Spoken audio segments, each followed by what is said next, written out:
Interest is applied, but the amount appears minor at first. Then another expense is added and the balance grows again. Minimum payments are made, creating a sense of control, yet the total amount owed continues to expand quietly in the background. The mathematics behind this process is often misunderstood because attention tends to focus on monthly payments rather than total cost. When people evaluate debt, they usually ask whether they can afford the payment, not how much the debt will actually cost over time. This shifts attention away from the compounding effect of interest, which is the mechanism driving the entire system. Interest does not simply add a fixed amount, it accumulates continuously, and when unpaid, it becomes part of the balance, generating even more interest in the future. Consider a simple example. A balance carries a high interest rate and only small payments are made each month. A portion of each payment reduces the balance, but another portion goes toward interest. If the interest portion remains large, the principal shrinks very slowly. In some cases, it barely changes at all.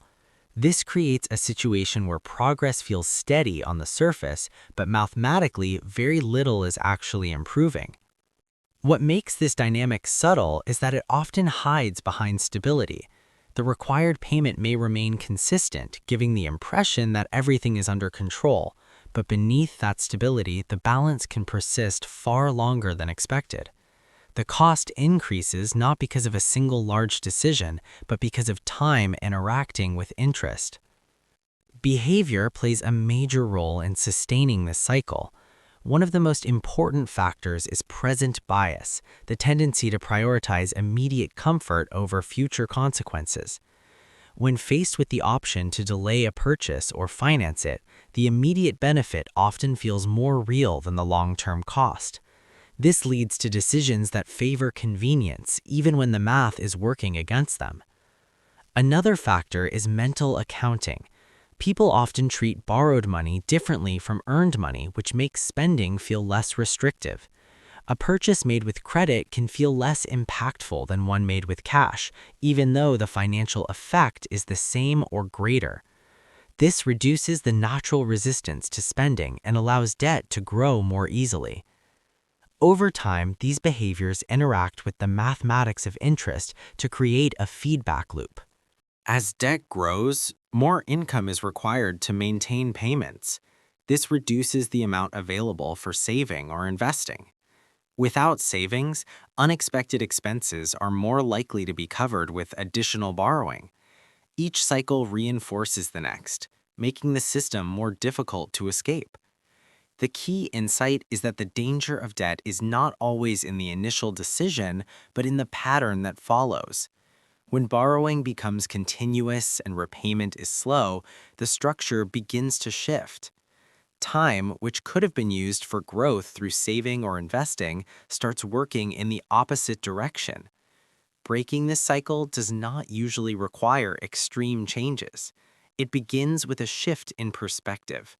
Instead of focusing only on whether payments are manageable, attention shifts toward how quickly the balance is actually decreasing.